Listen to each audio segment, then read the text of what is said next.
Film की शुरुआत होती है 6 दोस्तों के साथ जो एक गाड़ी में सफर कर रहे होते हैं।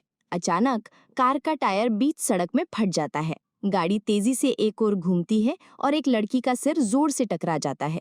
इस ग्रुप में 3 लड़कियां और 3 लड़के हैं। गुलाबी ड्रेस में लड़की का नाम सारा है, हरे जैकेट वाली है कैरन और जिससे सिर पर चोट लगती है वो जोडी है। लड़कों में नीली शर्ट पहने जेफ है, ग्रे शर्ट में टॉड है और सफेद शर्ट वाला है एरिक। ये सभी दोस्त जोडी की बहन की बर्थडे पार्टी में जा रहे हैं, जो एक सुनसान इलाके में है। इतना वीरान कि यहाँ महीनों में मुश्किल से कोई गाड़ी निकलती है। शुरुआत में सब सामान्य होता है। टॉड, जो कार का मालिक है, कहता है कि वो स्पेयर टायर लगाता है। तीनों लड़के मिलकर टायर बदलने लगते हैं। इसी दौरान सारा सेल्फी लेने की कोशिश करती है ताकि सोशल मीडिया पर डाल सके, लेकिन नेटवर्क नहीं मिल रहा होता। सिग्नल पकड़ने के लिए कैरन करीब 3 मीटर दूर दूसरी ओर जाती है और उसे नेटवर्क मिल जाता है। थोड़ी देर बाद जोडी और कैरन कार की छांव में बैठ जाती हैं क्योंकि गर्मी बहुत है। वहीं एरिक टॉयलेट के लिए झाड़ियों की ओर चला जाता है। टॉड सारा में उलझा होता है और जेफ अकेले टायर बदल रहा होता है। जेफ जल्दी से टायर चेंज करता है, लेकिन हल्की चढ़ाई की वजह से दिक्कत आती है और टायर बार बार लुढ़कता है। जब वो टायर उठाता है, उसकी नज़र सड़क पर पड़ी एक गोली पर जाती है और वो चौंक जाता है। उधर बाकी दोस्त बातें कर रहे होते हैं। एरिक झाड़ियों से लौटकर आता है और हल्का महसूस करता है।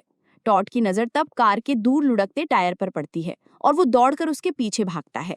सारा जाकर जेफ का बदला हुआ टायर देखने जाती है, लेकिन उसे देखकर सन्न रह जाती है क्योंकि जेफ की दर्दनाक मौत हो चुकी होती है। वो इतनी घबरा जाती है कि कुछ कह भी नहीं पाती। उधर टॉड, जो टायर लेकर वापस आया है, अब तक इस बात से बिल्कुल अनजान होता है कि कोई खतरा मंडरा रहा है। लेकिन तभी अचानक सारा को गोली लगती है। कैरन और जोडी को भी पता नहीं होता कि खतरा अब उनके करीब पहुंच चुका है। सारा की आंख में गोली लग चुकी होती है और ठीक उसी वक्त उसे एक और गोली लगती है। अब कैरन को अंदाजा हो जाता है कि कुछ बेहद गंभीर हो रहा है, लेकिन ये साफ नहीं होता कि गोलियां कहां से चलाई जा रही हैं। वो बिना वक्त गवाए जोर से चिल्लाती है और सबको गाड़ी के पीछे छुपने के लिए कहती है। उधर टॉड अभी भी हालात से बेखबर होता है कि तभी उसके बाएं कंधे पर गोली लगती है।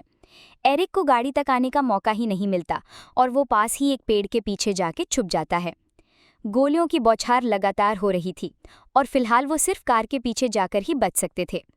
किसी को भी अंदाजा नहीं था कि एक टायर फटने की घटना इतनी बड़ी मुसीबत में बदल जाएगी। अब ये बात साफ हो चुकी थी कि कार का टायर किसी स्नाइपर द्वारा बिछाए गए ट्रैप की वजह से फटा था। करीब 1 घंटे तक वो इस घातक जाल में फंसे रहते हैं और घबराहट बढ़ने लगती है। कैरन, जो एक फौजी परिवार से ताल्लुक़ रखती है, ये अंदाज़ा लगाती है कि शूटर ने साइलेंसर का इस्तेमाल किया है, जिससे फायर की आवाज़ सुनाई नहीं दे रही। वो ये भी नोट करती है कि जो गोली कार के अंदर नहीं घुसी, उससे ये पता चलता है कि शूटर की पोजीशन काफ़ी दूरी पर है। टॉड, जो कंधे पर गोली लगने से बहुत कमज़ोर हो चुका है, अब ज़्यादा हिल भी नहीं पाता। वहीं एरिक की हालत और ख़राब होती जा रही है। वो तो बस पेड़ के तने के पीछे छुपा बैठा है और किसी चमत्कार की उम्मीद कर रहा है। अब ये पता चलता है कि जेफ ने जो टायर लगाया था वो असल में फिक्स हो चुका था, बस बोल्ट कसने बाकी थे। लेकिन शूटर की मौजूदगी की वजह से अब वो करना मुमकिन नहीं है। उन्हें यहाँ से जिंदा निकलने के लिए कोई और तरीका सोचना पड़ेगा। कैरन बताती है कि उसे दूसरी दिशा में करीब 3 मीटर दूर पहले अपने मोबाइल में सिग्नल मिला था। टॉड धीरे धीरे हाथ आगे बढ़ाने की कोशिश करता है। तभी जोडी को अपनी पॉकेट में एक सेल्फी स्टिक मिलती है। अब कैरन अपने फोन में पहले जैसा सिग्नल ढूंढने में कामयाब हो जाती है, लेकिन जैसे ही वो जोर से चिल्लाकर 911 कॉल करने की कोशिश करती है, उसी वक्त एक गोली उसके मोबाइल को चकनाचूर कर देती है। अब टॉड एक नया आइडिया सोचता है। वो चाहता है कि गाड़ी को न्यूट्रल में डाल दिया जाए ताकि उसे पीछे धकेलकर ऐसी जगह लाया जा सके जहां नेटवर्क मिल सके। सब मिलकर एक प्लान बनाते हैं। तय होता है कि जूडी आगे खड़ी होकर फायरिंग की दिशा रिकॉर्ड करेगी, जबकि कैरन गाड़ी के पीछे एक नकली पुतला या स्केयर क्रो खड़ा कर देती है। टॉड गाड़ी का दरवाज़ा खोलता है और गियर को न्यूट्रल करने की कोशिश करता है, लेकिन तभी स्केयर क्रो पर गोली चलती है और वो फौरन झुककर गाड़ी में छुप जाता है। टॉड चाबी लगाने की कोशिश करता है, लेकिन लगातार फायरिंग के कारण उसे फिर से छिपना पड़ता है और गियर शिफ्ट करने का मौका नहीं मिल पाता। इस बीच एक राहत की खबर आती है। जूडी को गोली चलने की लोकेशन ट्रैक करने में कामयाबी मिलती है। अब ये साफ हो जाता है कि वो साइको शूटर एक पेड़ में छुपा हुआ है। ये तो अब तक नहीं पता चला कि उसका मकसद क्या है, लेकिन इतना तय है कि वो काफ़ी समय से वहाँ घात लगाकर बैठा है। टॉड, जो अब तक गियर को शिफ्ट नहीं कर सका, अब अपनी सुरक्षा के लिए कुछ ढूंढता है।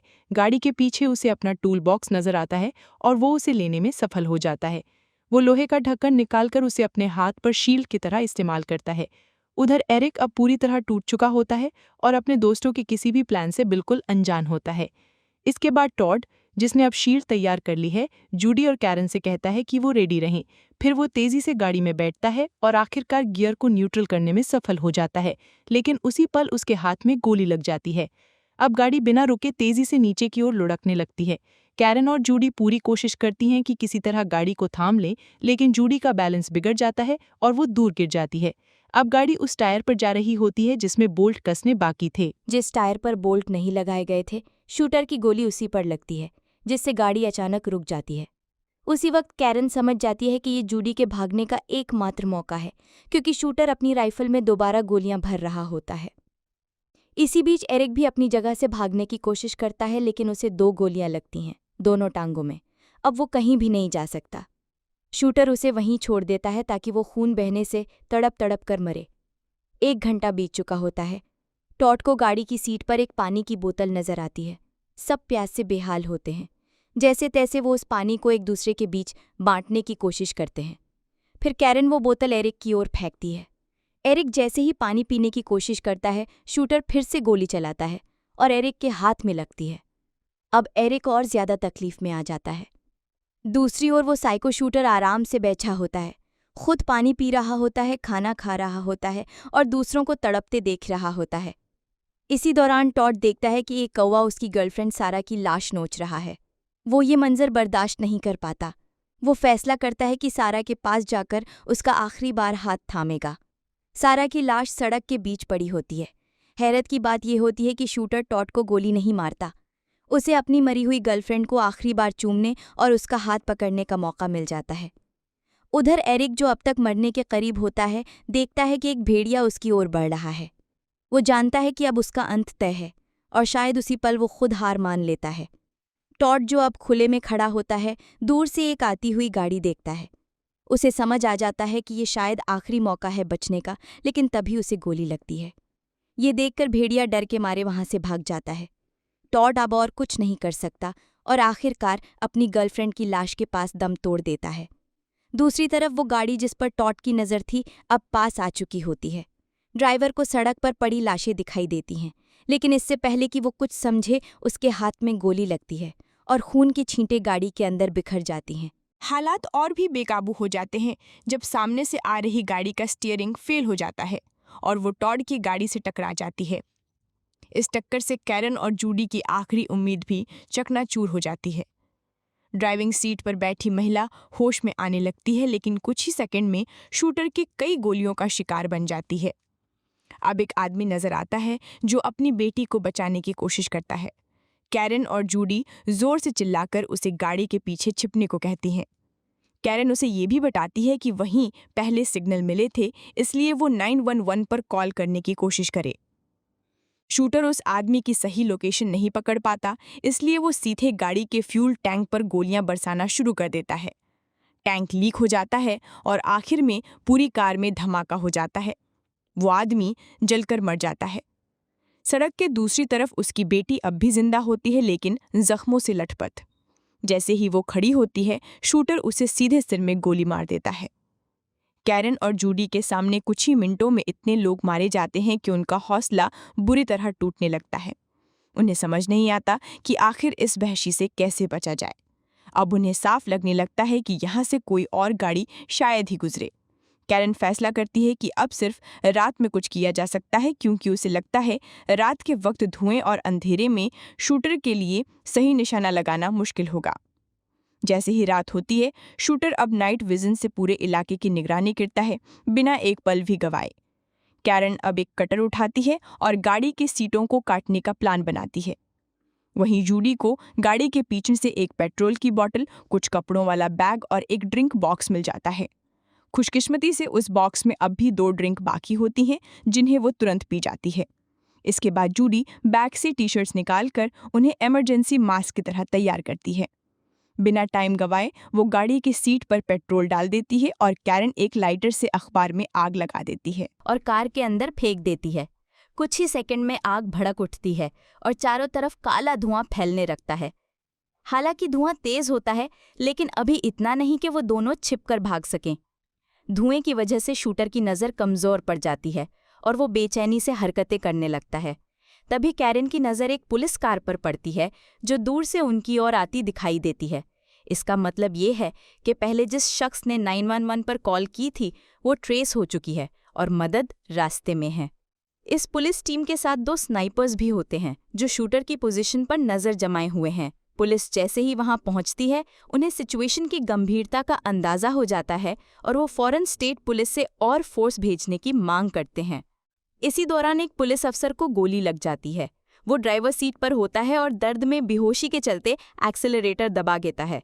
इस अफरा तफरी में कैरन जूडी से कहती है कि वो भाग ले, लेकिन जूडी डर से कांप रही होती है और इनकार कर देती है। कैरन को मजबूरी में अकेले भागना पड़ता है।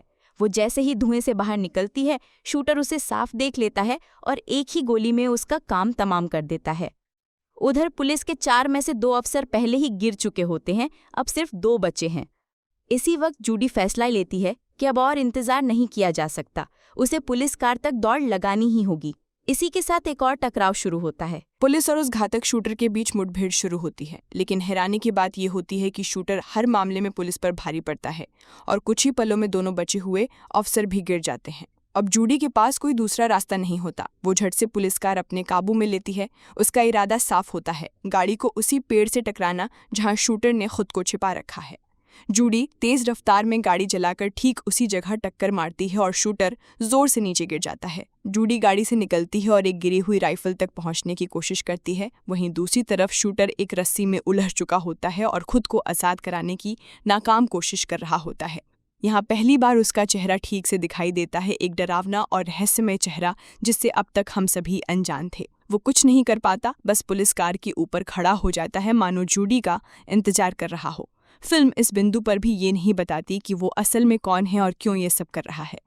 जूडी अंदर से बुरी तरह टूट चुकी होती है। वो कांपते हुए कई गोलियां चलाती है जब तक वो शख्स ज़मीन पर ना गिर जाए, लेकिन उसके बाद भी उसे तसल्ली नहीं मिलती। वो उसके सिर पर एक और गोली दागना चाहती है। जैसे ही वो बंदूक रीलोड करती है, ट्रिगर जाम हो जाता है।